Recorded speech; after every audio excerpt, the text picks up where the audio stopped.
médium corre perigos. Por parte, não só, nós associamos muito os perigos à interferência ou influenciação dos espíritos, imperfeitos inferiores.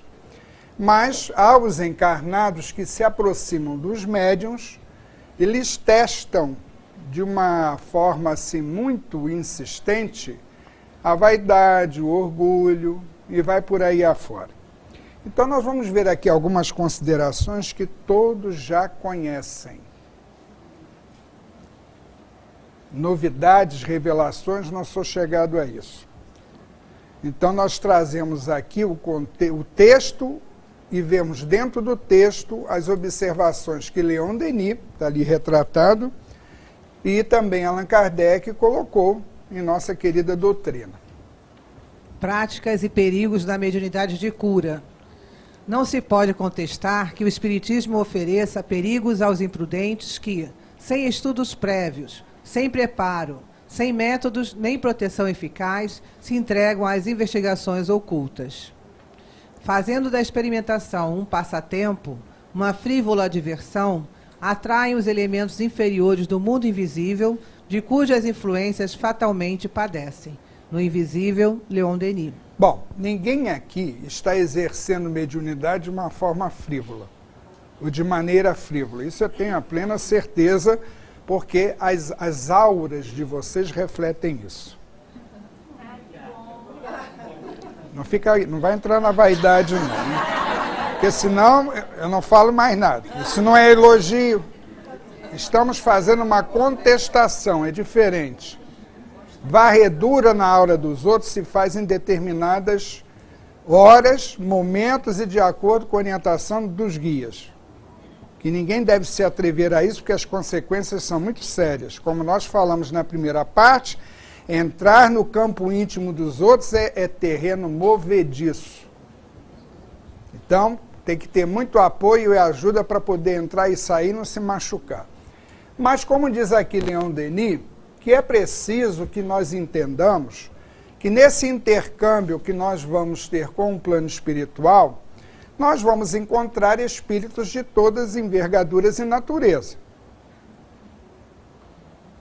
Porque os espíritos são aqueles que já estiveram aqui reencarnados, que já encarnaram na Terra várias vezes e que hoje constituem o mundo espiritual ou a sociedade dos espíritos, para a qual um dia nós voltaremos quando terminar a nossa tarefa aqui, os nossos trabalhos, o corpo perder a sua vitalidade, nós vamos retornar a essa sociedade, a esse convívio.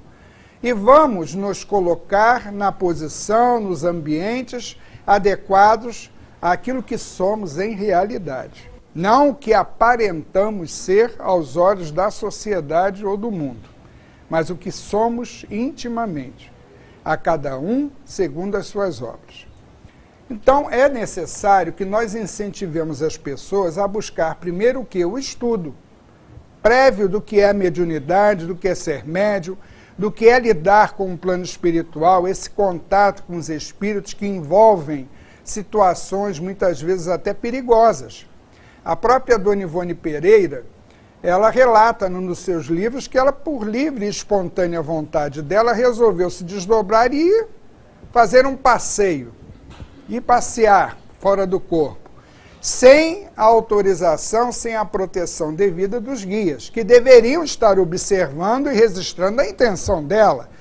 Mas como o guia não está aí para passar a mão por cima da cabeça de ninguém, porque não é a função dele, simplesmente deixou que ela fizesse. O que é que aconteceu? Ela foi, de repente, entrando em ambientes, em regiões, nos quais ela foi se deixando envolver pelo clima muito denso do local e, no momento assim de aflição, ela lembrou de fazer a prece e apresentou-se um índio, está lá narrado, que foi socorrê-la e retirá-la daquele ambiente. Então, mas olha, uma médium que já tinha experiência, tinha instrução, não ignorava. Então nós vemos que também a nossa irmã teve lá o seu momento. E nós podemos também nos deixar envolver em situações, em envolvimentos perigosos. que podem nos afetar o equilíbrio dentro da tarefa mediúnica e na nossa vida pessoal. Ninguém aqui está livre dos testes e das provas que são necessárias atravessarmos e passarmos para ver se realmente nós amadurecemos com esses conhecimentos adquiridos através da doutrina espírita, somado à experiência que trazemos de outros tempos. A grande maioria de vocês aqui, ou a maioria, não é médium pela primeira vez, não. A grande maioria não é. Se usamos bem ou mal, não vem aqui ao caso. O importante é o que estamos fazendo hoje em relação à mediunidade que temos. Qual é o uso? Como estamos usando? Qual é o exercício que nós estamos praticando e fazendo com a mediunidade? Então ele diz os estudos prévios, o preparo e os métodos para que possamos ter o quê? Uma proteção eficaz. Está no livro dos médiuns, que foi escrito antes desse texto do Invisível, está no livro dos médiuns que Allan Kardec, no capítulo do método, recomenda que primeiro comecemos por onde? Pelo estudo teórico. É preferível começar pelo estudo teórico. Aí você encontra aquele médium que falaram para ele que ele foi faraó, que ele foi não sei quem. E eu conheci Jesus, eu participei daquilo tudo. Tá bom, mas pelo jeito não aproveitou, porque chegou daquele jeito na casa espírita, não foi boa coisa.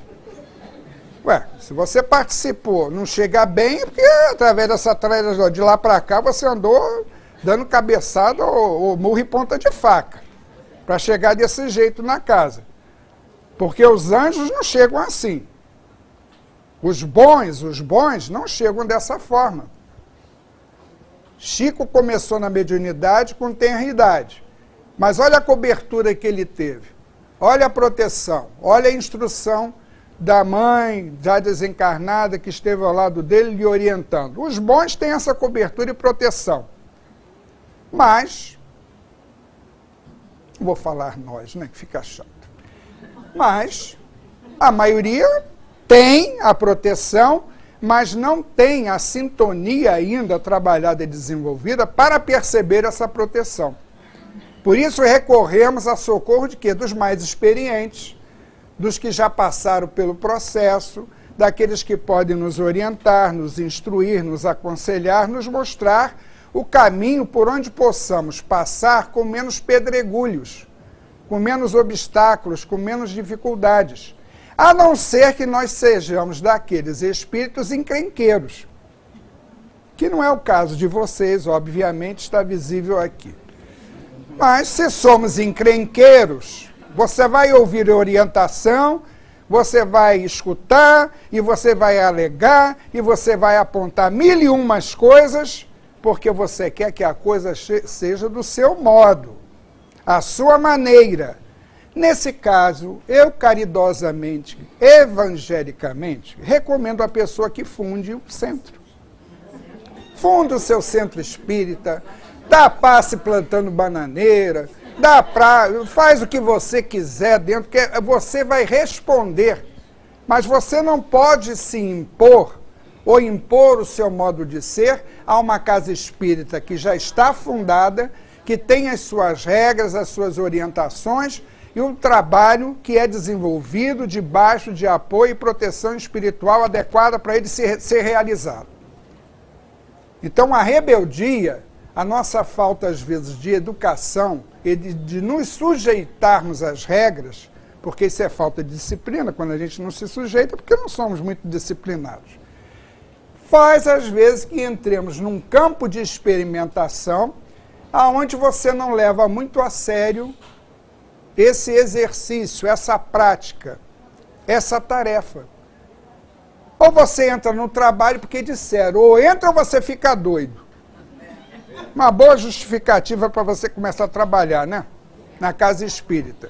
Não, eu estou aqui porque eu não quero ficar doido. Falaram que se eu não trabalhar, vou ficar doido. Eu nunca falei isso para ninguém. Eu acho isso uma falta de caridade, uma falta de indulgência e compreensão com o próximo terrível. Você não ajuda a pessoa, você assusta a pessoa. Porque ninguém quer ficar doido. Você precisa mostrar às pessoas que chegam assim, há um processo todo, porque quando você se insere nesse contexto dos estudos, os espíritos vão trabalhando em torno de você. A gente pensa que só vai melhorar quando começar a dar passe, por exemplo. Não, você já começa a melhorar no primeiro dia de aula. Porque os espíritos, os interessados que você melhore, vão tecer em torno de você uma cobertura protetora, uma cerca protetora, vão te dar muito incentivo para você não desistir. Haverão aqueles que vão se aproximar e que vão te querer induzir a desistir daquele programa, daquela tarefa, daquele estudo. Mas se você der mais atenção aos que te inspiram para o bem, você vai perceber que à medida que o estudo avança, você começa a ter uma percepção de melhora no dormir, no dormir, na própria maneira de lidar com as situações dentro da vida, e você começa a se aceitar também melhor. Você começa a se olhar com olhos de esperança, de fé, de confiança nas tuas possibilidades de ser uma pessoa capaz de fazer o bem ao próximo. Então a gente começa o tratamento nesse início aí. É o processo. Você reencarnou, como eu disse na primeira parte, teve as orientações todas. Toda a instrução, o corpo foi preparado, o perispírito preparado, tudo certinho, tudo para que as coisas se encaminhem para alcançar esse objetivo. Mas precisamos recordar, alimentar o cérebro físico com essas informações para que, novamente, falando aquela palavra esquisita, link, a gente possa fazer a ligação entre o que sabemos e o que está agora arquivado no cérebro físico. Tá? Alguma pergunta? Eu não estou abrindo para pergunta. Mas é que esse segundo tempo, o tempo é mais curto. Né? Médium. Está agindo com ou através do plano espiritual, fluido manipulado pelo guia. A prece, uma verdadeira evocação. Tempo, organizar a vida pessoal, social e profissional, organizar a vida mediúnica. Eu não posso perder de vista que eu estou agindo com ou através. Médium é o que mesmo? Intermediário. Interprete. Média, intermediário e intérprete. Então eu não posso perder de vista que se eu sou um intermediário, eu estou representando alguém naquele momento do fenômeno. Eu estou intermediando a ação desse plano espiritual. Claro que aqui estamos nos referindo aos bons espíritos, né? Aos espíritos vinculados ao bem. Eu estou sendo intermediário e sendo ajudado nessa manipulação do fluido que tenho, para ajudar o meu próximo, para beneficiar o meu próximo. Por isso que eu preciso trabalhar essa sintonia, essa ligação com esse plano espiritual e mais especificamente com esse guia que me assiste. E vocês vão me perguntar, todo mundo aqui sabe o nome dos seus guias? Graças a Deus. Eu também não sei. Nunca se revelou, nunca se mostrou, não quer falar, paciência. Botaram até outro para me assistir agora numa tarefa mediúnica. Que o Fernando era amigo aqui, quando encarnado. Desencarnou, entrou lá no processo de tratamento, porque teve um câncer muito doloroso. Está aí agora no trabalho do bem e botaram do meu lado. Eu perguntei, cadê o outro? Eu perguntei ao Mário Coelho, mas e o outro? Eu sinto a presença, N provas de presença e proteção, cadê o outro? Disse assim, mas é esse aí, vai ficar esse, então nós estamos juntos, mas eu não esqueço do outro. Sempre peço também que o outro esteja junto. Porque ocorre no trabalho mediúnico uma coisa interessante, à medida que a gente vai desenvolvendo e crescendo, também a participação dos bons espíritos junto a nós cresce. O que no início parece ser um trabalho exclusivo de um médium com um espírito, excetuando-se aquele fenômeno de transporte que é narrado lá no Livro dos Médiuns, que ocorre entre o encarnado e um desencarnado. Ali que está especificamente citando isso. Fora isso, outros fenômenos de efeitos físicos, intelectuais, pode acontecer simultaneamente, mas isso é um outro estudo. Simultaneamente em termos. Porque quando você recebe uma psicografia, é um espírito que está se manifestando, que pode até estar falando em nome de vários, mas é um que está se manifestando por você. Mas quando a gente vai crescendo, nesse trabalho mais específico da cura, nós vamos percebendo que em determinados momentos se resiste à presença de amigos que não são aqueles habituais a nos acompanhar. Eu não posso falar por vocês, eu só posso falar por experiência pessoal. Mas nos casos das doenças mentais, há um espírito que ele não me acompanha normalmente dentro de outras tarefas. Esse provavelmente deve ser um técnico, porque com uma cabeça dessa eu não tenho como manipular certas coisas, eu preciso de ajuda. E eu sinto a presença desse amigo nesses momentos. Ele que se aproxima e conduz as mãos. Mas por quê? Porque você também tem que estar maleável, acessível, sintonizado para que receba esse tipo também de cobertura, de amparo no momento da tarefa. A prece é uma verdadeira evocação? Sim. A prece ela é um recurso que atende a várias finalidades.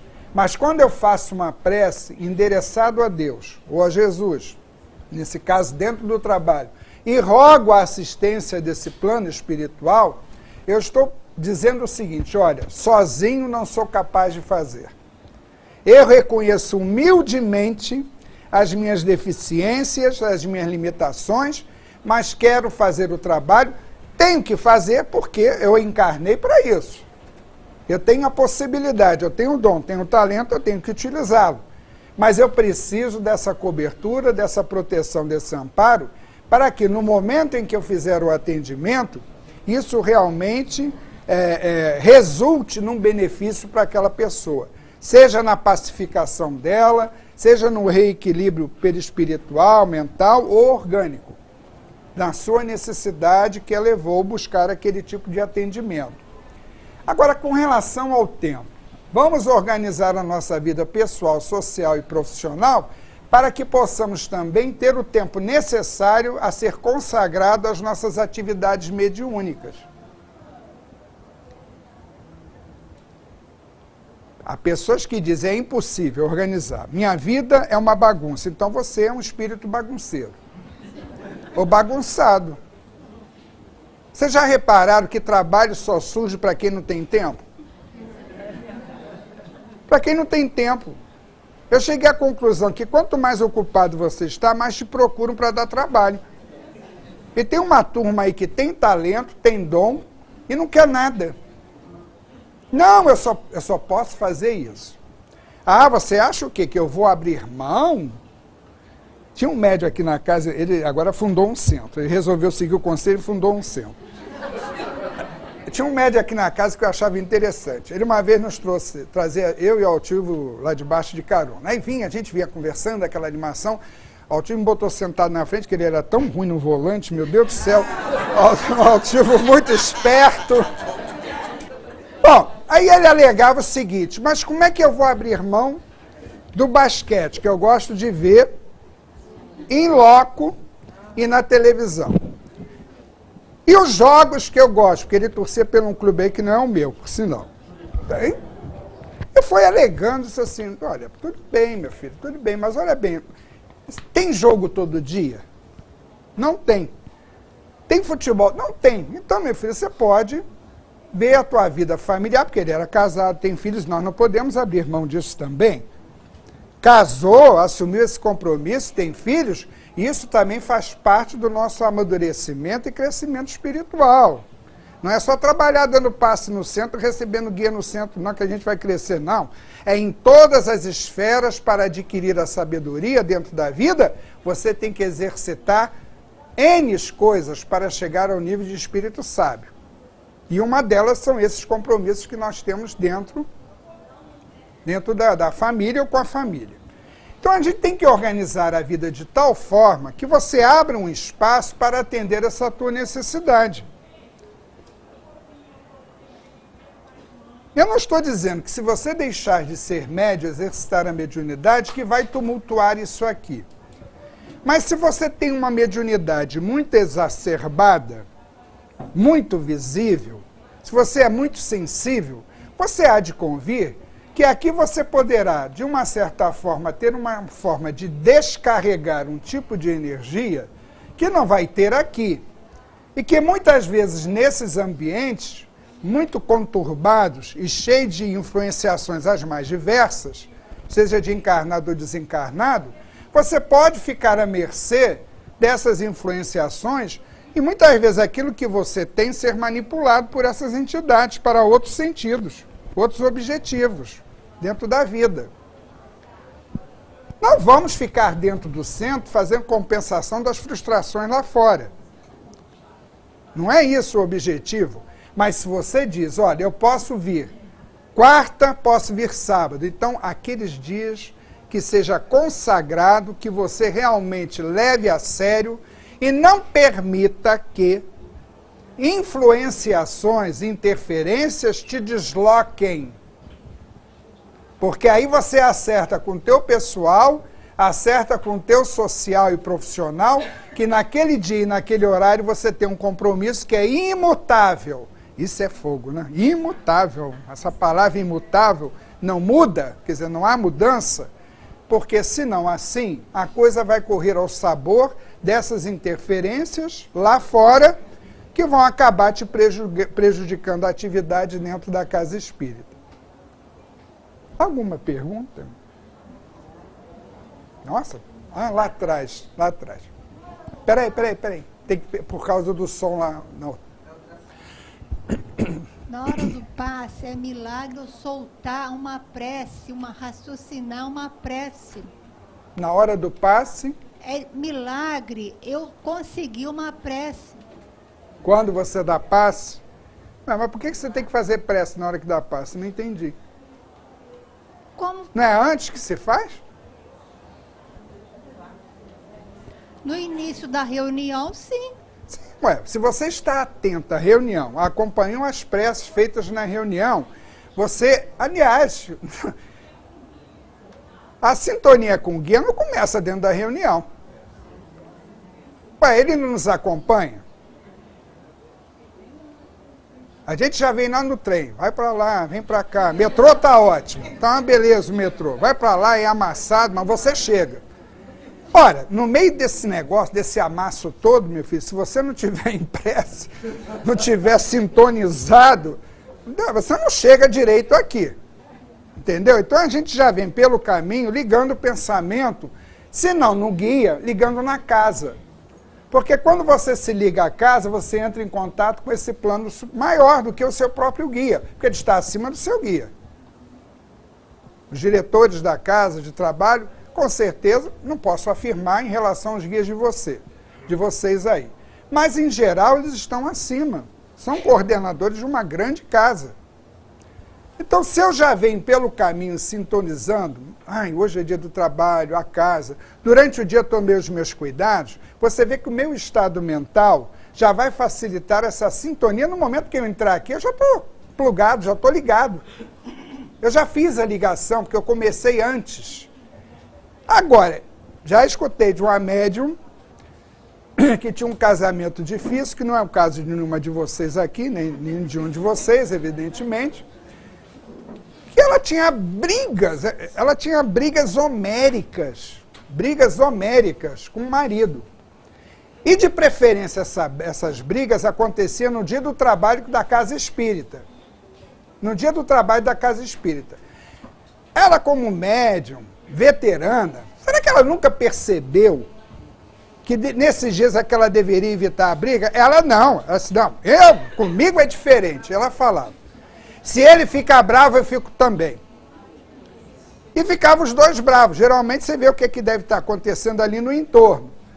Ela discutiu, e ela disse para mim, com aquela cara, aquele sorriso de Mona Lisa.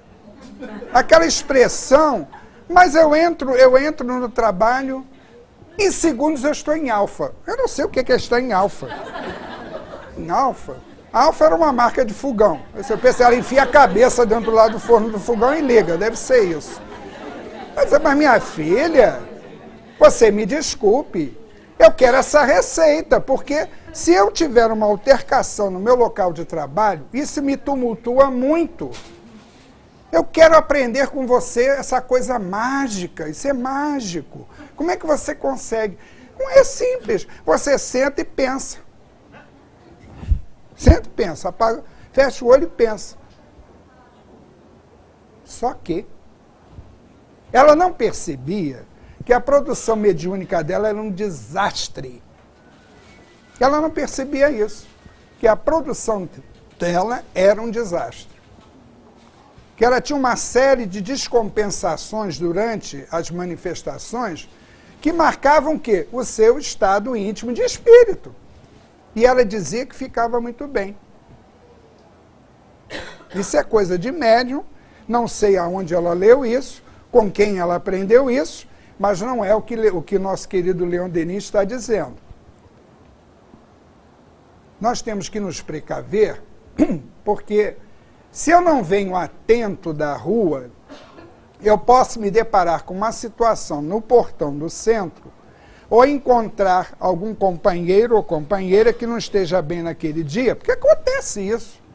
Não está bem, eu já não estou bem, já não vou gostar do olhar, ou do toque, ou da maneira de falar, aí vamos ver de ter um perturbado, vão ser dois. Depois você vai para o trabalho.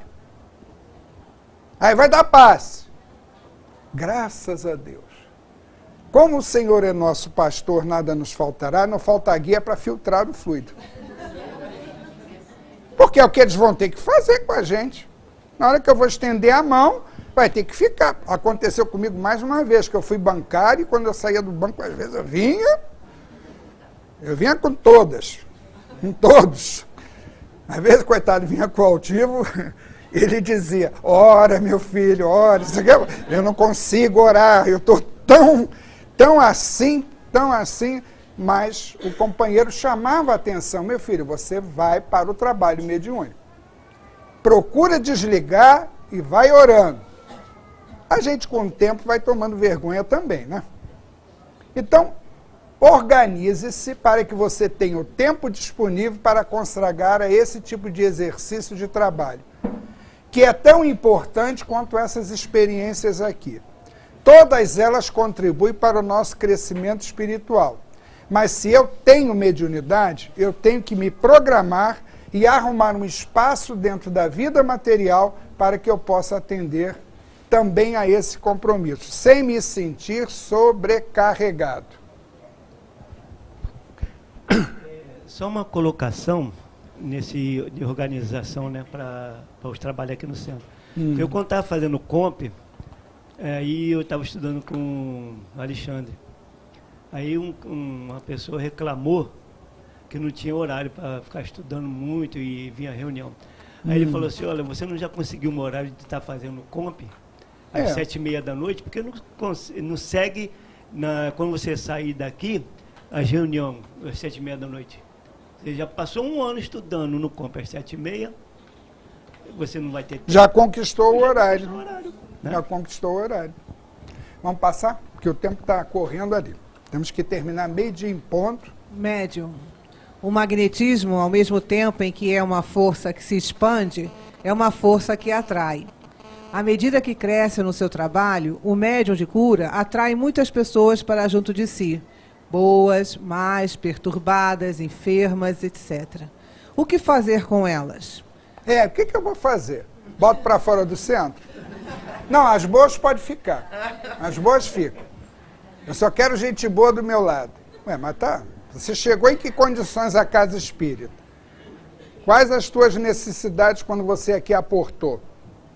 Você chegou levitando?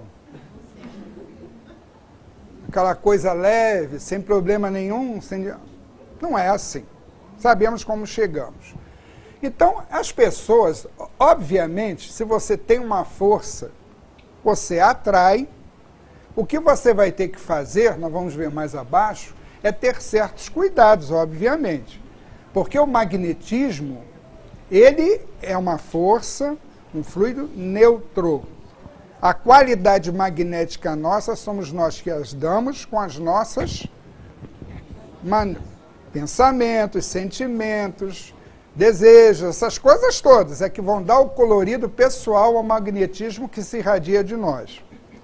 Então, se eu tenho uma tendência a ter uma vida íntegra na vida pessoal, eu crio em torno de mim um campo magnético com uma determinada força que, se pessoas chegarem com certas intenções, claro que o magnetismo dela também se irradia, né? Ao fluido irradiante. Só que, ao bater, volta. Ela não consegue penetrar essa barreira, porque eu tratei de ter uma vida, um comportamento, fazendo os meus esforços de melhoria, de reequilíbrio.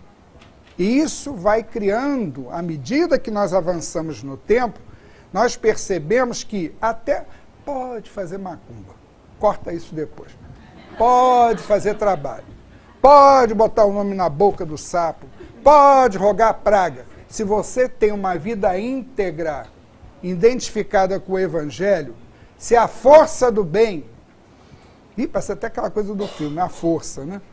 Vem a força, você vai ter a força do bem. E essa força vai ser a tua maior defesa. São essas coisas que nós temos que aprender a construir em torno de nós, porque é uma coisa que se irradia de você. É do teu esforço. Isso é pessoal. Não há como alguém fazer por nós. Os espíritos ajudam, fazem muito por nós, mas isso daí compete a cada um fazer. E é nesse nível que nós vamos percebendo que aqui os bons irão se associar, vão se identificar. E aqueles que estão numa fase de dificuldades maiores irão perceber que diante dela não está qualquer um. Não é qualquer um que está ali. Porque há uma força moral, não é só força magnética, não é só força fluídica, não é só força mediúnica, é a força moral que está ali vibrando e que, de uma certa forma, resguarda o médium. Não há como impedir a aproximação. É natural que todos busquem. Acende uma luz nas trevas, meu filho, que... Peraí, é muita pretensão, né? A gente ser luz na treva. Mas é bonito, é mais poético falar assim. Acende uma luz na treva, é natural que quem está buscando a luz vá se aproximar e fique ali no entorno, tentando se beneficiar. A questão de você ser um intérprete fiel do Espiritismo. Cuidado com as novidades que surgem. Não incorporem de imediato revelações. Temos que ler de tudo para fazer uma apreciação à luz do Espiritismo. Mas não se incorpora sem a devida... o amadurecimento, a reflexão que nos confirme que aquilo está de acordo com o Espiritismo. Ah, mas foi um médium tal. Sim, e daí? Médium tal também pode ficar perturbado. Também pode se deixar levar por certas influenciações. E hoje em dia, com essa questão do mercado, livreiro em cima agindo, há uma pressão muito grande de se produzir. E nem sempre o que se produz é de boa qualidade. Por isso que lá Leon Denis diz, se instrui primeiro, que com a instrução você tem como analisar melhor aquilo que chega nesse campo das novidades e revelações. Ter serenidade. Então, ter calma. Não se tumultue, não se perturbe. Uma coisa que é muito necessária a quem lida com essas situações de sofrimento é nós entendermos que há uma causa para o indivíduo estar passando por aquele processo. Deus não é injusto. Então, vamos entender que há uma causa. Eu posso me sensibilizar com a dor, mas eu tenho que entender que a lei não permitiria que tal fato acontecesse se não houvesse necessidade do indivíduo passar por aquilo. Não vou me tornar indiferente nem frio diante daquela dor, mas eu vou abrir e dar a essa pessoa, com serenidade, não entrar no campo da aflição dela, não entrar no desespero dela, não entrar no desequilíbrio mental dela, porque você não ajuda. Acontece algo, fica todo mundo que barata. O que eu vou fazer? E fica. Olha, que impressão horrível quando ocorre algo, e nós percebemos que a equipe ela não está funcionando de uma forma coesa. Cada um faz uma coisa, todo mundo entra em pânico, se assusta. Cadê a serenidade para lidar com a situação? E quando ocorrer, não é passar pode usar essa expressão, batata quente? Pode, né? Não é passar a batata quente para os outros, toma. Ih, aconteceu, você está dando passe, não é você. Está dando passe. Estamos lá, dando passe, né, fazendo aquilo, e a pessoa começou. E a gente, ai meu Deus do céu. Ai, Senhor, não deixe isso acontecer comigo. Comigo não, Senhor. Não. Aí você acaba o passo correndo, vai para lá, porque aí a batata quente passa para outro, o coordenador de salão. Sobra para o coordenador de salão. Pronto, já me livrei do negócio. Dei o passo correndo, já passei para outro. Cadê a serenidade para lidar com a situação? Espírito rebelde, manifestação na desobsessão, se manifesta, e tem gente que diz assim, puxa vida, mas logo comigo? Não é possível, não vem um espírito manso. Se vem os bravos é porque você também tem alguma razão de estar lidando com eles. Não é de graça. Então, a gente precisa desenvolver isso, a integridade, a fidelidade, ter a serenidade diante das situações que acontecem e confiar na ação dos bons espíritos. Ocorreu algo, você está dentro da casa, não tenha dúvida que aquele processo tem jeito, tem solução. Tenha fé, evoque os guias e faça o que você puder em benefício daquela pessoa. Envolvendo-a com o teu magnetismo oriundo e que retrate o esforço que você faz diariamente se tornar uma pessoa melhor. A cada dia que você se esforça, o teu magnetismo muda. A qualidade dele vai sofrendo essa influenciação. Ele vai se transformando. Alguma pergunta? Médium, o problema da vaidade, o assédio dos necessitados, os elogios dos assistidos, agradecimentos encaminhados para Jesus ou para Deus. Orgulho e vaidade, dois grandes obstáculos à prática da humildade. A satisfação oriunda do bem, feito ao próximo, deve ser comedida. Começar por aqui. É natural ficar feliz com o benefício que a gente vê que a pessoa... Claro que é. Mas, por favor, não comece a se comparar com os outros. Aconteceu na casa espírita, tem lá um processo de obsessão que começou dentro do trabalho de atendimento espiritual aos encarnados, que nós classificamos como trabalho na cura, aonde o médium começou a produzir uns efeitos, porque os obsessores se afastavam e induziram aquele médium a se acreditar mais forte e poderoso que os outros. E, por sua vez, os outros que eram vigilantes começaram a ter ciúme e inveja e dor de cotovelo do sucesso daquele médium. Nós somos humanos muito mais do que pensamos. E ainda sentimos e temos essas reações. Então, por isso, quando ocorrer esse problema da vaidade, ocorreu, veio, o bem aconteceu, Senhor, graças te damos pelo benefício que essa pessoa alcançou. Passa adiante isso, fique feliz no teu coração, mas cuidado como você vai reagir, às vezes, aos elogios, aquelas manifestações de procura, aquela atração natural que vai acontecer em relação à pessoa que vai divulgar o fato. Porque a pessoa sai da sala e, olha, eu tomei passe com o médium, olha, ele não tem cabelo, ele é assim. Ele é meio esquisito, mas olha, mas trabalha de... Não sei, tomei passe com ele, você sabe que tudo quando foi perturbação foi embora? Eu não sei se ficou com ele. Eu espero. Não vai ficar, obviamente. Mas eu sei que me libertei, eu não sei o que aconteceu, que eu tô leve, tá uma maravilha. Aí você sai comentando isso pelo centro, todo mundo vai buscar careca aqui, quantos tem? 1, 2, 3, tem 4. Então, vai procurar quem é o fulano. E nessa divulgação, a vaidade começa a ser testada. Nessa divulgação, começa, ainda bota uma entrevista em revista, né, para ajudar mais, bota. Simplesmente, gente, nós somos apenas os intermediários.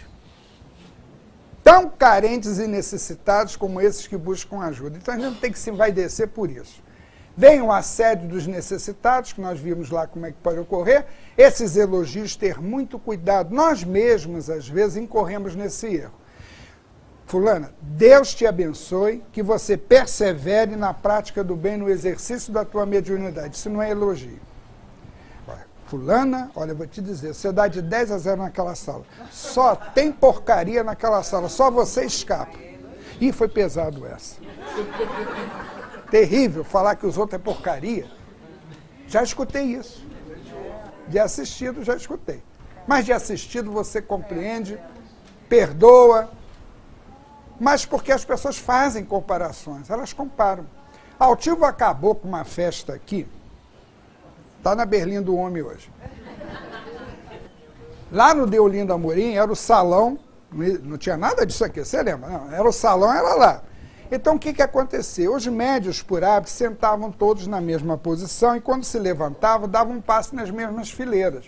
O que acontecia? Tinha gente que chegava cedo, aí contava onde é que o médio sentava e contava as fileiras, para tomar passe com aquele médio. O altivo não ficava na reunião, então ele não via o que estava acontecendo. Mas eu acho que lá o doutor Hermo, algum espírito, foi lá e falou para ele, olha, vamos acabar com isso, porque há pessoas que estão preferindo médios A, médios C ou D. Então, o que aconteceu? A cada sábado, nós passamos a sentar em lugares diferenciados. Aí as pessoas entravam, ficava todo mundo assim, meio contando os médios para saber onde era a fileira. Aí ficava contando, aí sentava. Só que, às vezes, na hora de distribuir, vinha um e disse assim, não, você vai para lá, para cá, para lá. Então, mudava tudo. Aí eu gostava disso, né? É bom, né? A gente implicar com os outros. A gente implicar com os outros, de vez em quando, é gostoso.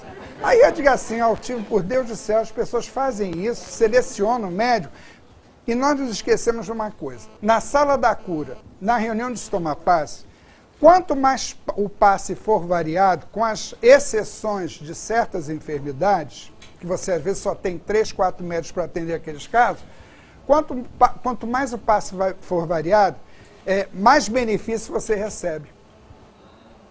Interessante isso, né? Porque é o somatório da diversidade de encarnados e desencarnados que te aplicam esses recursos, o somatório disso é que vai te curar o organismo. Ou vai te reabilitar. Como se fosse uma fórmula medicamentosa. É uma fórmula que você faz, só que ela vai a cada semana sendo acrescentado algo a essa fórmula. Quando você termina o tratamento, você percebe que não foi um determinado médium que te curou. Foi a equipe daquela sala, e nem é da mesma sala, porque você pode chegar no horário que vai para outra sala. Então, os médiuns variam. Aí a gente percebe que para ter orgulho e vaidade, não deveria, nem se deve ter. Porque eu, como médium, se eu sou intermediário, eu intermedio essas forças, essas energias. Algo de mim também sai, obviamente. Mas eu preciso muito da ajuda do plano espiritual, porque nem sempre eu percebo, nem sempre eu tenho tirocínio ou a lucidez para perceber como aplicar aquele fluido. Eu preciso do apoio da espiritualidade para isso. Então, a satisfação do bem, normal, mas cuidado com a vaidade, que é um problema muito sério e há muitos médios que se perdem justamente pela vaidade. E há espíritos que trabalham em cima disso, que promovem isso, porque percebem que você tem uma fraqueza, você tem ainda esse teu ponto frágil dentro da personalidade. Já está quase acabando o tempo. Vamos? Médium. O médium deve conhecer os seus pontos fracos. Por quê? A oração e vigilância constante, pois a todo momento somos testados. Trabalho mediúnico sob orientação do guia. Aprenda a criar a sua atmosfera pessoal de paz, calma e de benevolência em sintonia com os bons espíritos. Resistir pelo pensamento e pela vontade a qualquer tentativa de obsessão. Usar a mediunidade para um fim sério e útil. Não abusar da sua mediunidade. O que é não abusar da mediunidade? Não usá-la de uma forma descontrolada. Cada um de nós tem uma cota de energia, de fluidos para ser manipulado pelo plano espiritual. Se o plano espiritual já determinou mais ou menos uma sequência de tarefas, vamos nos limitar a isso. Se desejarmos fazer outras, consultemos o plano espiritual. É preferível para que nós não nos embaracemos, nem nos perturbemos e nem nos desgastemos. E muitas vezes tirando uma energia que precisa ser aplicada num sentido para aplicar no outro, na qual tarefa você não tenha um trabalho específico. Se você pode fazer hora extra, tudo bem, vamos fazer hora extra. Mas vamos ver se você também tem as condições para aquele tipo de trabalho. Que às vezes você não tem, se o plano espiritual disser que não é adequado no momento, aguarde mais um pouco, vamos respeitar essa orientação e não nos melindrar com isso. A oração em vigilância a todo momento, isso aí já vem lá do tempo de Jesus, ele já falou, recomendação antiga. O trabalho mediúnico sob orientação do guia, que mesmo que nós não saibamos o nome, nós podemos fazer as nossas preces, evocar esse amigo. Com certeza, nas tarefas que nós executarmos, ele estará presente. É um compromisso que ele tem com a gente. Nós não estamos sozinhos, tenhamos a certeza disso. Uma coisa que a gente pode aprender é identificar a aproximação dele. Quando eu digo aproximação, não é fazer assim, não. E fazer uns negócios, calma, peraí, não, vamos segurar que vai cair. O médico lá está bambeando lá. Bambear é na Umbanda, aqui não se bambeia. O envolvimento, o clima que você registra quando a tarefa vai chegando no momento do trabalho. Perceba se o teu coração não vai se pacificando mais. Perceba se a tua cabeça, as ideias, não vão entrando numa outra ordem. As emoções, vai percebendo isso, porque isso é um sinal da aproximação do guia. Que não vai ser de uma forma ostensiva, porque não há necessidade disso. A tarefa em nossa casa não é através dessa coisa ostensiva do espírito vir, incorporar e dar o passe. Mas com certeza ele estará nos envolvendo. Tenhamos nenhuma dúvida em relação. Agora, como é que eu vou criar essa atmosfera pessoal? De paz, calma e de benevolência em sintonia com os bons espíritos. Isso aqui não se improvisa, gente. É o esforço de cada um, é aquela tua busca, é aquele teu desejo de você trazer essa coisa, essa atmosfera para dentro de você e em torno de você. Agora, eu sou um discutidor, sou um crítico mordaz, sou implicante aí dentro da vida. Vivo achando tudo ruim, mas que atmosfera é essa que eu vou ter? Observar as coisas que não corram bem dentro de uma casa, nós não devemos silenciar se podemos ajudar com uma palavra conveniente e educada. Não é escrever bilhetinhos mal criados como põem ali às vezes, não. Porque até bilhetinhos ofensivos até. A caixinha está ali, não é para isso. Mas isso retrata o nível espiritual de quem escreveu, obviamente. Se não somos assim, nós podemos ajudar a casa. Fazer, dar uma... Olha, eu estou procurando você, porque eu observei, será que não é interessante? A casa não é fechada às sugestões. Mesmo porque quem somos nós para dizer que somos capazes de conduzir sozinho? Ninguém faz nada sozinho. Nem Jesus abriu mão de uma equipe. Ele não abriu mão. Então, resistir pelo pensamento e pela vontade a qualquer tentativa de opção. As ideias chegam. Os pensamentos atravessam a tua mente. Você tem que aprender a filtrar, a selecionar o que vai ficar com você e o que você não quer que fique com você. Você tem que trabalhar a tua vontade, isso é uma força que nós temos. A vontade nos alavanca, nos impulsiona para frente.